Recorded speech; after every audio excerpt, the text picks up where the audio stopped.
Hi friends, welcome back to our study house. నేను మీ సంజు సందీప్. ఈరోజు అన్ని న్యూస్ పేపర్లో వచ్చినటువంటి ఇంపార్టెంట్ ఎడ్యుకేషన్ అప్డేట్స్ మరియు కొన్ని ఇంపార్టెంట్ కరెంట్ అఫైర్స్ అయితే గలవు. వీడియోని అయితే ఎక్కడ కూడా స్కిప్ చేయకుండా చివరి వరకు చూడండి. చూసే ప్రతి ఒక్కరు కూడా ఒక లైక్ చేయండి. మొదటి అప్డేట్ మనం చూసుకున్నట్లయితే తెలంగాణలో ఈ 18 అంటే జూన్ 18 నుంచి టెట్ అంటూ రావడం అయితే జరిగిందనమాట. ఇది 9 రోజుల్లో 16 విడతలు అయితే జరగనున్నాయి పరీక్షలు. ఈ యొక్క పేపర్ మాధ్యమం జిల్లాల వారికి అయితే షెడ్యూల్ అయితే వెల్లడించారు. అయితే ఈ నెల 9 నుంచే అందుబాటులోకి అయితే వచ్చాయన్నట్టు ఆల్ టికెట్స్ ఆ వెబ్సైట్లు అయితే ఉన్నాయి. మీరు ఎవరైనా తీసుకొని వారు ఉంటే తీసుకోవచ్చు. అయితే ఈ యొక్క మన తెలంగాణలో జరగబోయేటువంటి ఈ యొక్క 18 నుంచి టెట్ పరీక్షలు ఇవి ఈ నెల 18 నుంచి అయితే జరగనున్నాయి అనమాట. నోటిఫికేషన్ చూస్తే మనకు 15వ తేదీ నుంచి పరీక్షలు ఉంటాయని అయితే పేర్కొన్నారంటే ఈ రోజు నుండి అనమాట. సో మనకు చివరకు 18 మరియు 30వ తేదీ వరకు అయితే కొనసాగనున్నాయి. ఇవి మొత్తం 9 రోజుల పాటు అయితే రోజుకు 2 విడతల్లో అయితే ఆన్లైన్ పరీక్షలు అయితే నిర్వహిస్తామని విద్యాశాఖ అయితే పేర్కొనడం జరిగిందనమాట. అయితే మరి ఈ మేరకు పేపర్ మాధ్యమం జిల్లాల వారీగా పూర్తి షెడ్యూల్ని కూడా టెట్ చైర్మన్ పాఠశాల విద్యాశాఖ సంచాలకులు ఉంటాడు కదా ఈవి నరసింహారెడ్డి బుధవారం నాడు అయితే వెల్లడించాడు అనమాట, విడుదల చేశారు. అయితే ఈ యొక్క టెట్కు మొత్తం ఎంత 1,83,653 అయితే దరఖాస్తులు అయితే అందాయి అన్నట్టు.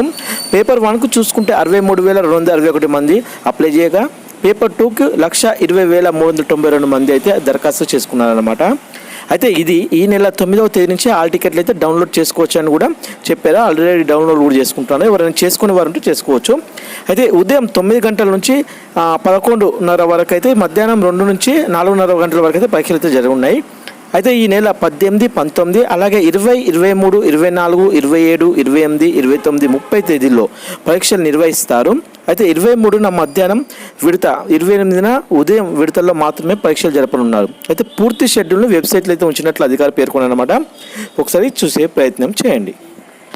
నెక్స్ట్ అప్డేట్ మనం చూసుకున్నట్లయితే తెలంగాణలో గ్రూప్ 3 సర్టిఫికేట్ వెరిఫికేషన్ వాయిదా అంటూ రావడం అయితే జరిగిందనమాట. ఈ యొక్క గ్రూప్ 3 అభ్యర్థులు ఉంటారు కదా, వారి యొక్క సర్టిఫికేట్ వెరిఫికేషన్ అయితే టీజీపీఎస్సీ అయితే వాయిదా వేసేసింది. అయితే ఈ నెల 18 నుంచి వచ్చే నెల 8వ తేదీ వరకు జరగవలసినటువంటి ఈ యొక్క ప్రక్రియని పోస్ట్ పోన్ అయితే చేసిందనమాట. మరియు అలాగే కొత్త తేదీలను కూడా త్వరలోనే విడుదల చేస్తామని పేర్కొంది. అయితే పోస్టులు మిగిలిపోకుండా ఈ యొక్క గ్రూప్ 2 సర్వీసెస్ రిక్రూట్మెంట్ పూర్తయిన తర్వాతనే ఈ యొక్క గ్రూప్ 3 సర్టిఫికేట్ వెరిఫికేషన్ చేపట్టాలని అభ్యర్థుల నుంచి వచ్చినటువంటి అభ్యర్థనల మేరకే ఈ నిర్ణయం తీసుకున్నట్లు బోర్డు అయితే తెలపడం జరిగిందనమాట. నెక్స్ట్ అప్డేట్ మనం చూసుకున్నట్లయితే తెలంగాణలో విద్యుత్ ఉద్యోగులకు బీమా వివరాలు ఇవే అంటూ రావడం అయితే జరిగింది. అయితే ఏం బీమా అందించబోతున్నారని, ఈ యొక్క విద్యుత్ ఉద్యోగులకు చూసుకుంటే ₹1 కోటి ప్రమాద బీమా అందించేందుకైతే రాష్ట్ర ప్రభుత్వం SBIతో ఒప్పందం అయితే చేసుకున్న సంగతి తెలిసిందే కదా. అయితే ఈ యొక్క విద్యుత్ సంస్థలతో పనిచేస్తూ ప్రమాదవశాత్తు మరణిస్తే కనుక ₹1 కోటి పరిహారం అందించనుందన్నమాట. ఒకవేళ శాశ్వత అంగవైకల్యానికి గురైతే 80 లక్షలు, సహజ మరణం అయితే 10 లక్షలు ఎక్స్గ్రేషియా ఇవ్వనున్నారు. అయితే 4 కుటుంబ సభ్యులకు కూడా 20 లక్షల వరకు బీమా సౌకర్యం అయితే కల్పించనున్నారన్నమాట. నెక్స్ట్ అప్డేట్ మనం చూసుకున్నట్లయితే ప్రస్తుతం ఆంధ్రప్రదేశ్లో జరుగుతున్నటువంటి డిఎస్సి పరీక్షల తేదీల మార్పు అంటూ రావడం అయితే జరిగిందన్నమాట. అయితే ఈ నెల 20 మరియు 21 తేదీలో జరగవలసి ఉన్న ఈ యొక్క డిఎస్సి పరీక్షలను జూలై 1 మరియు 2 తేదీల్లో నిర్వహించనున్నట్లు పాఠశాల విద్యాశాఖ అయితే ప్రకటించిందన్నమాట. అయితే దీనికి సంబంధించిన ఆల్ టికెట్లు కూడా డిఎస్సి వెబ్సైట్లో ఈ నెల 25 నుంచి అందుబాటులో ఉంచనున్నట్లు తెలిపింది. అయితే ఇది ఈ నెల 21న రాష్ట్రంలో అంతర్జాతీయ యోగా దినోత్సవం నిర్వహించనున్న నేపథ్యంలోనే అభ్యర్థుల రాకపోకలకు అంతరాయం కలగకూడదనే ఉద్దేశంతోనే పరీక్ష తేదీలను మార్చినట్లు పేర్కొందన్నమాట ప్రభుత్వం. నెక్స్ట్ అప్డేట్ మనం చూసుకున్నట్లయితే తెలంగాణ రాష్ట్రంలో ఆర్టీసీలో తొలి మహిళా బస్ డ్రైవర్గా సరిత అంటూ రావడం అయితే జరిగిందన్నమాట. ఈమె ఏ గ్రామానికి చెందిన ఆమె అని మనం చూసుకున్నట్లయితే యాదాద్రి భువనగిరి జిల్లా సంస్థాన్ నారాయణపురం మండలం సీత యొక్క తండకు చెందినటువంటి సరిత అన్నమాట. ఈమె శనివారం విధులకు అయితే చేరారన్నమాట. అయితే తొలి రోజు ఎక్కడి నుంచి ఎక్కడి వరకు ఈ యొక్క బస్సు నడిపారంటే మన హైదరాబాద్ నుంచి మిర్యాలగూడకి అయితే బస్సు నడపడం జరిగింది. అయితే ఇన్ని రోజులు దేశ రాజధాని అయినటువంటి ఢిల్లీలో డ్రైవర్గా అయితే విధులు అయితే నిర్వహించారు ఆమె. అయితే వారి యొక్క తల్లిదండ్రులు వృద్ధాప్యంలో ఉండడంతో వారిని చూసుకోవడానికి బాధ్యత ఆమెదే కదా. సో చూసుకోవడానికి ఆమె రాష్ట్రంలో బస్సు డ్రైవర్గా అవకాశం ఇవ్వాలని గతంలోనే మంత్రి కోమటిరెడ్డి వెంకటరెడ్డిని అలాగే సంబంధిత మంత్రి పొన్నం ప్రభాకర్ని కూడా కోరడం జరిగిందనమాట. సో వారు దయాహృదయంగా వారు స్పందించి ఆర్టీసీ డ్రైవర్గా ఆమెకు అవకాశం అయితే కల్పించారు. నెక్స్ట్ చూసినట్లయితే తెలంగాణలో కొత్త మంత్రులకు కేటాయించిన శాఖలు ఇవే అంటూ రావడం అయితే జరిగింది. అవేమిటో ఒకసారి తెలుసుకుందాం. తెలంగాణ నూతన మంత్రులు ఎవరంటే గడ్డం వివేక్, వాకిటి శ్రీహరి, అడ్లూరి లక్ష్మణ్ కుమార్కు సీఎం రేవంత్ రెడ్డి శాఖలను అయితే కేటాయించడం జరిగిందన్నమాట. వివేక్ వచ్చేసి కార్మిక, మైనింగ్ శాఖలు, శ్రీహరికి క్రీడలు మరియు యువజన, పశు సంవర్ధక శాఖలు, లక్ష్మణ్కి ఎస్సీ ఎస్టీ మైనార్టీ సంక్షేమ శాఖలు కేటాయిస్తూ ప్రభుత్వం అయితే ఉత్తర్వులు జారీ చేయడం జరిగింది. నెక్స్ట్ అప్డేట్ చూసుకున్నట్లయితే 14,582 ఉద్యోగాల భర్తీకి నోటిఫికేషన్ విడుదల అంటూ రావడం అయితే జరిగిందనమాట. ఎస్ఎస్సి కంబైన్ గ్రాడ్యుయేట్ లెవెల్ అంటే సిజిఎల్ నోటిఫికేషన్ అయితే విడుదలైంది. మొత్తం ఎన్ని 14,582 పోస్టులను భర్తీ చేయనుందన్నమాట. అది ఎప్పటి నుండి ఈ జూలై 7 వరకు అయితే దరఖాస్తులు చేసుకోవచ్చు. మనకు తప్పుల సవరణకు వచ్చేసి మనకు జూలై 9 నుంచి 11 వరకు అవకాశం అయితే కల్పించనుందన్నమాట. టైర్ 1 పరీక్ష ఆగస్టు 13 నుంచి 30 వరకు, అలాగే టైర్ 2 వచ్చేసి డిసెంబర్లో ఎగ్జామ్ అయితే జరగనుంది అని అంటారు. మరిన్ని వివరాల కోసం ఒకసారి మీరు వెబ్సైట్కి వెళ్ళి కూడా చూసుకోవచ్చు. సో ఆల్రెడీ దరఖాస్తుల స్వీకరణ అయితే మొదలైంది అనమాట. చివరి తేదీ వచ్చేసి జూలై 7 వరకు అయితే స్వీకరించనుంది. ఒకవేళ అందులో మనం మిస్టేక్ చేస్తే మనకు వాటిని మళ్ళీ సవరించుకోవటకు జూలై 9 నుంచి 11 వరకు అయితే అవకాశం కూడా కల్పించింది. ఎవరైనా ఇప్పటి వరకు అప్లై చేయని వారు ఎవరైనా ఉంటే అప్లై చేసుకోవచ్చు. నెక్స్ట్ అప్డేట్ మనం చూసుకున్నట్లయితే చీరాల పట్టు చీరలకు జాతీయ స్థాయి గుర్తింపు అంటూ రావడం అయితే జరిగిందనమాట. మనకు ఈ చీరాల పట్టు చీరలకు జాతీయ స్థాయి గుర్తింపు అయితే లభించింది. అంటే ఒకే జిల్లా ఒకే ఉత్పత్తి కింద చీరల యొక్క కుప్పడం చీరాల ఎంపికయ్యాయి. ఈ మేరకు దక్కిన అవార్డును బాపట్ల కలెక్టర్ వెంకటమురళి అయితే అందుకోనున్నారు. నెక్స్ట్ అప్డేట్ మనం చూసుకున్నట్లయితే బెలం గుహలకు భౌగోళిక వారసత్వ గుర్తింపు అంటూ రావడం అయితే జరిగిందనమాట.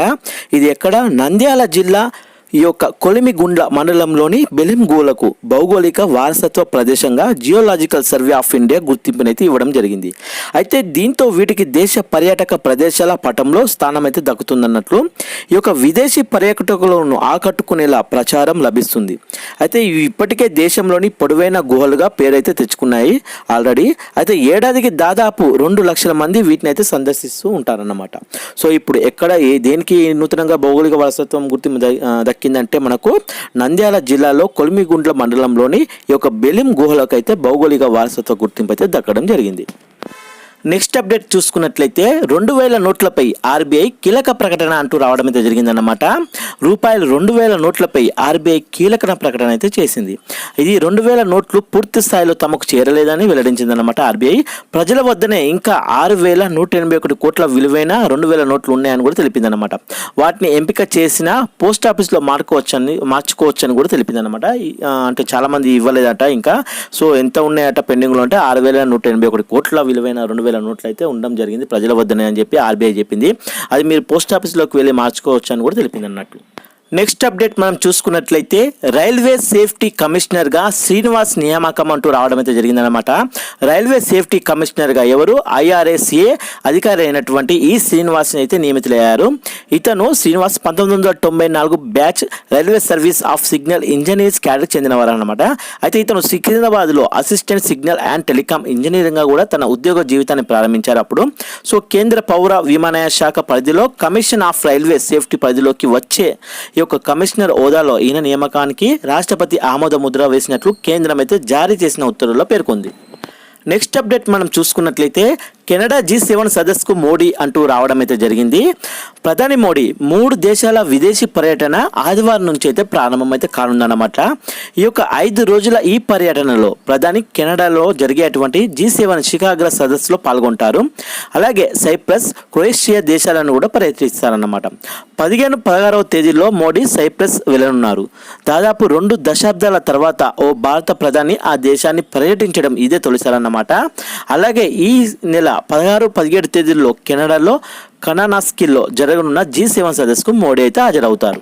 నెక్స్ట్ అప్డేట్ మనం చూసుకున్నట్లయితే STPPకి గ్లోబల్ గ్రీన్ టెక్ పర్యావరణ అవార్డు అంటూ రావడం అయితే జరిగిందన్నమాట.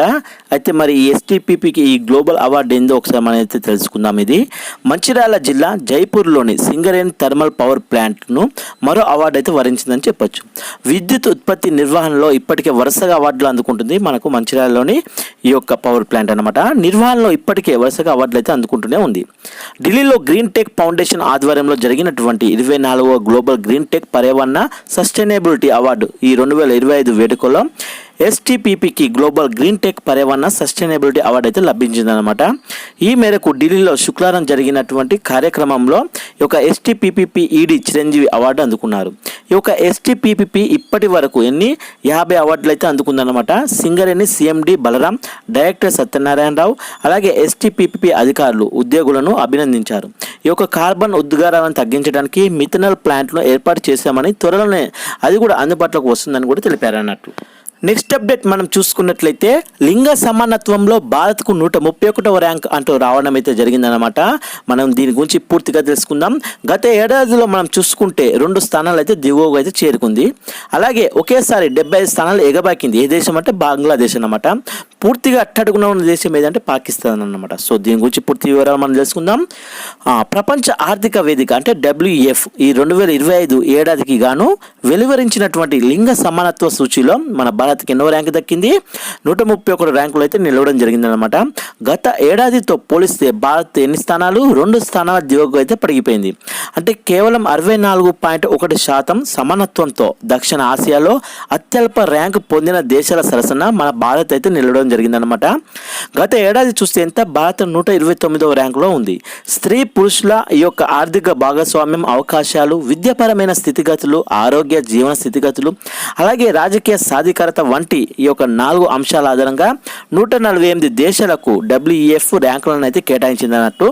ఈ జాబితాలలో వరుసగా 16వసారి ఐస్లాండ్ తొలి స్థానంలో నిలిచింది. అడగవచ్చు మనకి ఈ యొక్క జెండర్ గ్యాప్ ఇండెక్స్లో మొదటి స్థానంలో నిలిచింది ఏందని ఐస్లాండ్ అని గుర్తుపెట్టుకోండి. మరి 2వ స్థానంలో ఏముంది? ఫిన్లాండ్ ఉంది. 3వ స్థానంలో చూస్తే నార్వే ఉంది.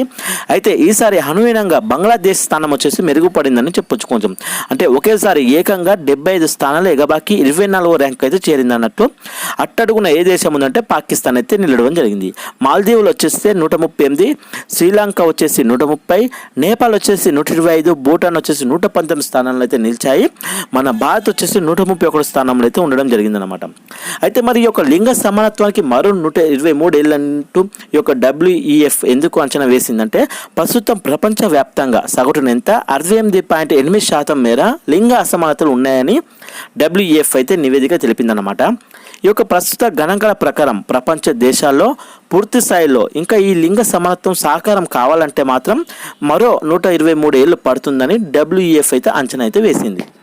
సో మన భారత్ ఎన్నో ర్యాంకు? 131వ ర్యాంక్ అని గుర్తుపెట్టుకోండి. గత ఏడాది 129, ఈ ఏడాది 2025లో మనకు లింగ సమానత్వం అంటే జెండర్ గ్యాప్ ఇండెక్స్లో భారత్ 131 ర్యాంక్ అని గుర్తుపెట్టుకోండి. నెక్స్ట్ అప్డేట్ మనం చూసుకున్నట్లయితే జాతీయ భద్రతా సలహా మండలి సభ్యుడిగా సతీష్ రెడ్డి అంటూ రావడం అయితే జరిగిందనమాట.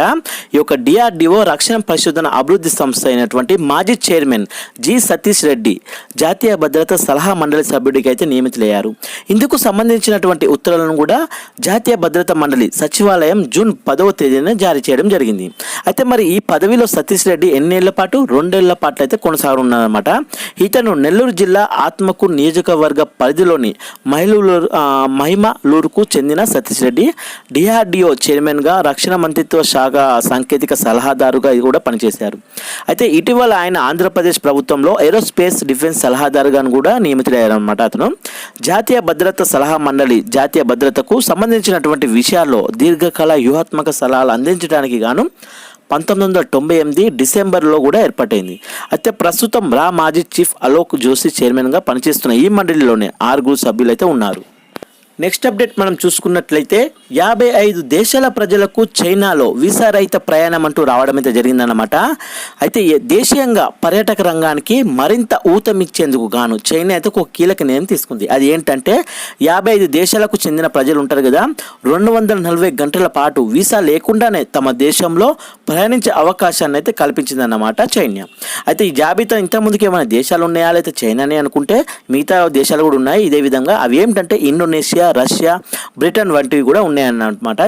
ఇటువంటి విధంగానే అయితే దేని గురించి విద్య, పని, న్యూస్ రిపోర్టింగ్ వంటి పనుల కోసం ఒకవేళ చైనాకు రావాలనుకుంటే మాత్రం ముందస్తు అనుమతులు తప్పనిసరి స్పష్టం చేయాలన్నమాట. అంటే మీ దీనికోసం వస్తున్నాం, పని చేయడానికి వస్తున్నాం, న్యూస్ రిపోర్టింగ్ కోసం వస్తున్నాం అని చెప్పి వాళ్ళకి ముందస్తు అయితే వాళ్ళకు వివరాలు అయితే అందించాలన్నమాట. నెక్స్ట్ అప్డేట్ చూసుకున్నట్లయితే 12.2 కోట్లకు చేరిన శరణార్థులు అంటూ ఐరాస తెలపడం జరిగింది. హింస, దౌర్జన్యాలు, వేధింపుల వల్ల స్వదేశంలోనే ఇతర ప్రాంతాలకు లేదా అంటే ఇతర దేశాలకు తరలిపోతున్నారన్నమాట శరణార్థులు. అయితే ఈ యొక్క శరణార్థుల సంఖ్య ఎంతకు 12.2 కోట్లకు చేరుకుందని ఐక్యరాజ్య సమితి శరణార్థుల వ్యవహారాల సంఘమైనటువంటి UNHCR హై కమిషనర్ పిలోపి గ్రాంట్ తెలపడం జరిగిందనమాట. అయితే ఈ సంఖ్య మరి గత ఏడాది 20 లక్షలు ఎక్కువ, అంటే దశాబ్దంలో క్రితంతో పోలిస్తే కనుక దాదాపు రెట్టింపు అని UNHCR గురువారం విడుదల చేసినటువంటి నివేదికలో వెల్లడించిందనమాట. అయితే సిరియాలో 10 ఏళ్ల అంతర్యుద్ధం ముగియడంతో గడిచిన 6 నెలల్లోనే దాదాపు 20 లక్షల మంది సిరియన్లు స్వదేశీయకు స్వగృహాలకు తిరిగి వెళ్ళడం ఈ యొక్క సానుకూల పరిణామం అని గ్రాండీ అన్నారనమాట.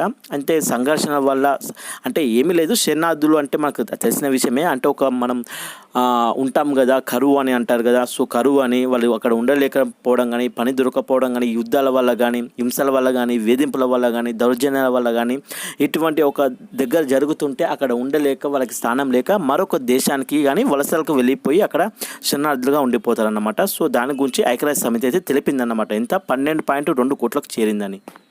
నెక్స్ట్ అప్డేట్ మనం చూసుకున్నట్లయితే అమెరికా వైద్య సంఘం అధ్యక్షుడిగా ముక్కమాల శ్రీనివాస్ అంటూ రావడం అయితే జరిగిందనమాట. అమెరికా వైద్య సంఘం MAA అధ్యక్షుడిగా ఎవరు, భారత సంతతికి చెందినటువంటి డాక్టర్ ముక్కమాల శ్రీనివాస్ ఈ యొక్క బాబీ అయితే ఎన్నిక అవ్వడం జరిగిందనమాట. షికాగోలో మంగళవారం జరిగిన AMA వార్షిక సమావేశంలో ఆయన అధ్యక్షుడిగా ప్రమాణ స్వీకారం చేశారు.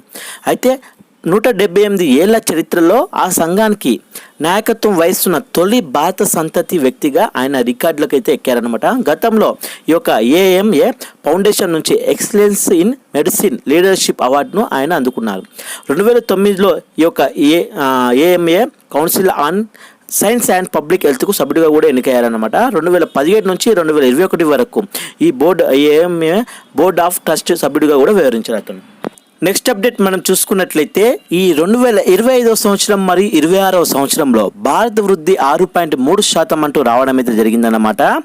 దేశ వృద్ధి రేటు 2025 మరియు 26లో 6.3%గా నమోదు కావచ్చని ప్రపంచ బ్యాంక్ అయితే అంచనా వేసింది. అంతర్జాతీయ అనిశ్చితుల నేపథ్యంలో ఎగుమతులపై ఒత్తిడి పడే అవకాశం ఉన్న ప్రపంచంలోనే అత్యంత వేగంగా వృద్ధి చెందుతున్నటువంటి పెద్ద ఆర్థిక వ్యవస్థగా భారత్ అయితే నిలుస్తుందని బ్యాంక్ అయితే తెలిపిందనమాట. ఏం బ్యాంకు? ప్రపంచ బ్యాంక్ తెలిపింది అన్నట్టు. 6.7% వృద్ధి రేటు లభించవచ్చని ఈ ఏడాది జనవరిలో అంచనా వేసినటువంటి ప్రపంచ బ్యాంకు ఏప్రిల్లో దాన్ని 6.3%కి కుదించింది. అయితే తాజాగా రూపొందించిన ఒక గ్లోబల్ ఎకనామిక్ పర్స్పెక్టివ్ నివేదికలో అదే స్థాయి వద్ద ఉంచిందన్నమాట. అంటే 2026-27 భారత్ వృద్ధి రేటు 6.5%గా నమోదు కావచ్చని అయితే పేర్కొంది. అయితే జనవరిలో అంచనా 6.7% కాగా ఇప్పుడు 0.2% తగ్గించింది అన్నట్టు. అంటే వాణిజ్య ఆందోళనలు, విధానపరమైన అనిశ్చితులు ఈ ఏడాది అంతర్జాతీయ వృద్ధిని నెమ్మదించేలా చేసి 2008 స్థాయికి తీసుకెళ్లే అవకాశం ఉందని ప్రపంచ బ్యాంక్ అయితే తెలిపిందన్నమాట. అంటే ఈ యొక్క 2025లో అంతర్జాతీయ వృద్ధి ఎంత 2.3% నమోదు కావచ్చని తెలిపింది. ఈ ఏడాది ప్రారంభంలో అంచనా వేసిందంత 2.8% కంటే ఇది 0.5% తక్కువ అన్నట్టు. వాణిజ్య ఆందోళనలతో అమెరికా వృద్ధి రేటు ఈ ఏడాది అంతా 1.4%గా నమోదు కావచ్చని ప్రపంచ బ్యాంక్ అయితే అంచనా వేసింది. అయితే చైనా వృద్ధి రేటు 2025లో 4.5%, 2026లో 4%గా నమోదు కావచ్చని తెలిపింది అన్నట్టు. నెక్స్ట్ అప్డేట్ మనం చూసుకున్నట్లయితే మాల్దీవులకు గ్లోబల్ బ్రాండ్ అంబాసిడర్గా కత్రినా కైఫ్ అంటూ రావడం అయితే జరిగింది. బాలీవుడ్ నటి అయినటువంటి కత్రినా కైఫ్ మాల్దీవులకు గ్లోబల్ బ్రాండ్ అంబాసిడర్గా ఎంపికయ్యారు. అయితే ఈ విషయాన్ని ఆ దేశ మార్కెటింగ్ అండ్ పబ్లిక్ రిలేషన్స్ విభాగం మంగళవారం నాడు ఓ ప్రకటనలో పేర్కొందన్నమాట. అయితే నటిగాను, వ్యాపారవేత్తగాను ఆమెకున్నటువంటి గుర్తింపు తమ దేశ పర్యాటక రంగాన్ని అంతర్జాతీయంగా ప్రోత్సహించడంలో కలిసి వస్తుందని చెప్పారు. ఆశాభాగం అయితే వ్యక్తం చేశారన్నమాట ఆమె. అయితే మాల్దీవుల సన్నీ సైడ్ ఆఫ్ లైఫ్ ప్రచారకర్తగా ఎంపిక కావడం పట్ల కత్రినా తన ఆనందాన్ని వ్యక్తమైతే చేశారు. భారత్తో సంబంధాలను మెరుగుపరుచుకునే ప్రయత్నంలో భాగంగానే మాల్దీవుల ప్రభుత్వం కత్రినాను ప్రచారకర్తగా ఎంపిక చేసినట్టు తెలుస్తుందన్నమాట. సో మోడీ వచ్చే నెలలో ఆ దేశానికి పర్యటనకు వెళ్ళనున్న నేపథ్యంలో కత్రినాను గ్లోబల్ అంబాసిడర్గా నియమించడం ఇది ఒక విశేషమని చెప్పొచ్చు. నెక్స్ట్ అప్డేట్ మనం చూసుకున్నట్లయితే సభ్య దేశాలు రక్షణ బడ్జెట్ను 400% పెంచాల్సిందే అంటూ రావడం అయితే జరిగిందన్నమాట. రష్యా నుంచి తలెత్తే వివిధ రకాల ముప్పులను ఎదుర్కొనేందుకు గాను గగనతల రక్షణ వ్యవస్థ క్షిపణి వ్యవస్థల బడ్జెట్ను ఎంత శాతం 400% పెంచాలని సభ్య దేశాలకు నాటో పిలుపునైతే ఇచ్చింది. అంటే లండన్ పర్యటన సందర్భంగా నాటో సెక్రటరీ జనరల్ మార్క్ రుట్టే ఈ ప్రతిపాదన అయితే చేయనున్నారన్నమాట. మరోవైపు చూస్తే ఇప్పటికే కొన్ని యూరోప్ దేశాలు అయితే తమ రక్షణ బడ్జెట్ను పెంచి ప్రణాళికలో ఉన్నాయి ఆల్రెడీ. అయితే బ్రిటన్ తమ రక్షణ బడ్జెట్ను 2027 నాటికి జీడిపిలో 2.5%, అలాగే 2034 నాటికి 3% పెంచాలని భావిస్తుందన్నమాట. అయితే సభ్య దేశాలు తమ జీడిపిలో 3.5% నేరుగా రక్షణ రంగానికి, 1.5% నిధులను ఆ రంగానికి సంబంధించి మౌలిక వసతుల కల్పనలకు వినియోగించుకోవాలని నాటో ఇటీవల పేర్కొందన్నట్టు. అయితే ఈ యొక్క నాటో దేశాలు తమ జీడిపిలో 5% నిధులను రక్షణ రంగానికి కేటాయించాలని అమెరికా అధ్యక్షుడైనటువంటి ట్రంప్ గట్టిగా అయితే చెబుతున్న విషయం తెలిసిందే కదా. నెదర్లాండ్స్లో ఈ నెల 24-25 తేదీలో జరగనున్నటువంటి నాటో సమావేశంలో ఈ యొక్క బడ్జెట్ పంపే స్పష్టత అయితే వచ్చే అవకాశం అయితే ఉంది. నెక్స్ట్ అప్డేట్ మనం చూసుకున్నట్లయితే అతి పెద్ద కంటైనర్ నౌకకు కేరళలో జలవందనం అంటూ రావడం అయితే జరిగింది అన్నట్లు. ఈ యొక్క ఎంఎస్సి ఇరినా ఇది ప్రపంచంలోనే అతిపెద్ద కంటైనర్ నౌక అన్నట్లు. అయితే సోమవారం నాడు ఉదయం కేరళలోని విలింగ్జమ్ ఇంటర్నేషనల్ సీ పోర్టుకు చేరుకుంది. ఇది పోర్టు అధికారులు ఈ యొక్క సాదర స్వాగతం కూడా పలికారన్నమాట. దీనికోసం సాంప్రదాయ రీతిలోనే జలవందనం సమర్పించారు. అయితే ఈ నౌక యొక్క పొడవు చూస్తే 399.9 మీటర్లు ఉంటుంది. వెడల్పు అయితే 61.3 మీటర్లు గాను ఫీఫా మ్యాచ్ల కోసం డిజైన్ చేసే ఫుట్బాల్ పిచ్ కంటే 4 రెట్లు పెద్దది అన్నట్టు. ఇది మొత్తం నౌక అంటే ఏకంగా 24,346 కంటైనర్లు మోసుకెళ్ళగలదంట ఈ నౌక. అంటే చాలా పెద్దది కదా. ఇది ప్రస్తుతం విలింజిమన్ పోర్టులో ఆగింది. మంగళవారం తిరిగి వెళ్లే అవకాశం కూడా ఉంది. ఎంఎస్సి ఇరినా నౌక రాక పట్ల కేరళ ముఖ్యమంత్రి పినరై విజయన్ హర్షం అయితే వ్యక్తం చేశారు. ఈ సందర్భంగా తమ రాష్ట్రానికి గర్వకారణమని కూడా తెలిపారన్నమాట అతను. నెక్స్ట్ అప్డేట్ మనం చూసుకున్నట్లయితే గిన్నిస్ రికార్డు పాట 195కు ప్రవాస భారతీయ మహిళ గానం అంటూ రావడం అయితే జరిగిందన్నమాట. అత్యధిక దేశాలకు చెందిన మహిళలు గానం చేసిన గీతంగా 195 పాటకు గిన్నిస్ రికార్డు అయితే దక్కింది. ఈ పాటను 195 దేశాల మహిళలు కలిసి ఆలపించారన్నమాట. దీని వెనుక భారతీయ ప్రతిభ కూడా దాగి ఉండడం విశేషం. అయితే ఈ పాటకు గళం అందించిన వారిలో ఒకరైన ఆస్మా ఖాన్ భారత్లోనే పుట్టారన్నమాట ఈమె. సో బ్రిటన్కు వలస వెళ్ళిన ఆమె అక్కడ ప్రముఖ షెఫ్గా ఎదిగారు.